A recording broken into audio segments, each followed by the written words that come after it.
Mr. Ethan Hawke, thank you so much for being here at AFS. Welcome back. This is the dramatic conclusion of our festival, and I feel like I need to start by saying thank you to Holly, and thank you to all of you.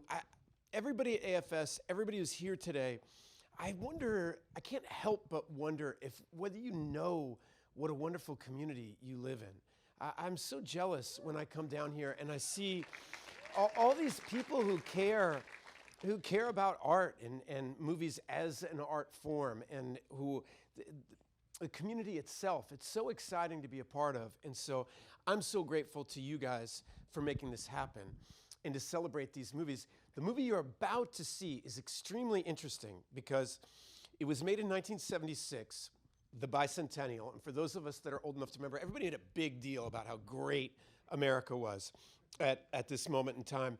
And this is Robert Altman's and Paul Newman's like giant finger to America, like right in 1976.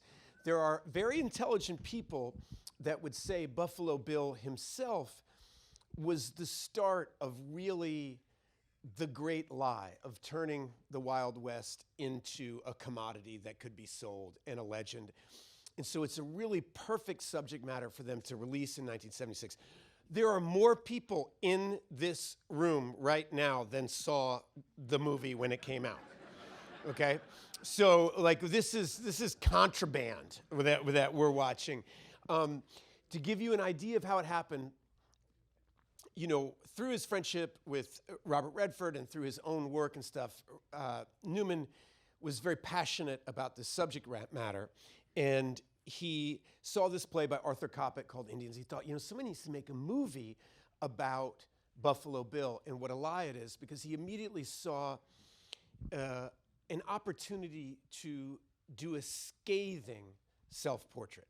And there's not many artists that really even want to do a scathing self-portrait.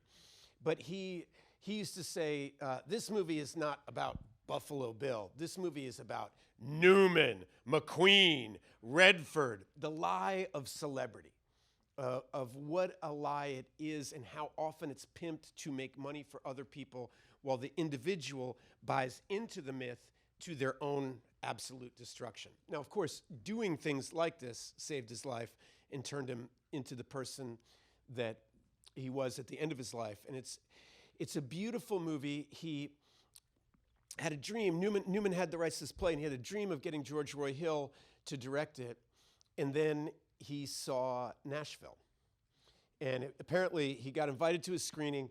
As the story, Altman tells the story that Newman came to his advanced screening with a six-pack and sat by himself in the back, and then immediately came up to him and said, I want to play Buffalo Bill. Do you want to direct it? And he said, yeah, all right, that's cool. He claimed to not really have read the play and just kind of did his own thing. And Arthur Kopit apparently really liked the movie, so all's well that ends well. What else do you need to know? Go with it. It's really, really weird movie. And I love it. It's beautiful to look at, and I think if you understand what they were really going for, it makes a lot more sense today than it did the weekend it was released. Okay, so thank you to Awesome Films. What's that? Yeah. For those of you that are new, the jumpsuit is a Paul Newman theme. He wore the jumpsuit. This one is particularly a racing jumpsuit, flight suit. It's very cool. If you don't like it, keep it to yourself. And I should say that this one is saved for last because the subtitle of this series, forgive me for those who've seen one, I'm repeating myself, but the subtitle of this series is, Paul Newman's personal war with John Wayne. And I find it super, super interesting that the guy that was basically the Buffalo Bill of his generation, John Wayne, is the guy who was a draft dodger who really promoted the myth, and the guy who actually served in the Pacific dismantled the myth. Think about it. All right.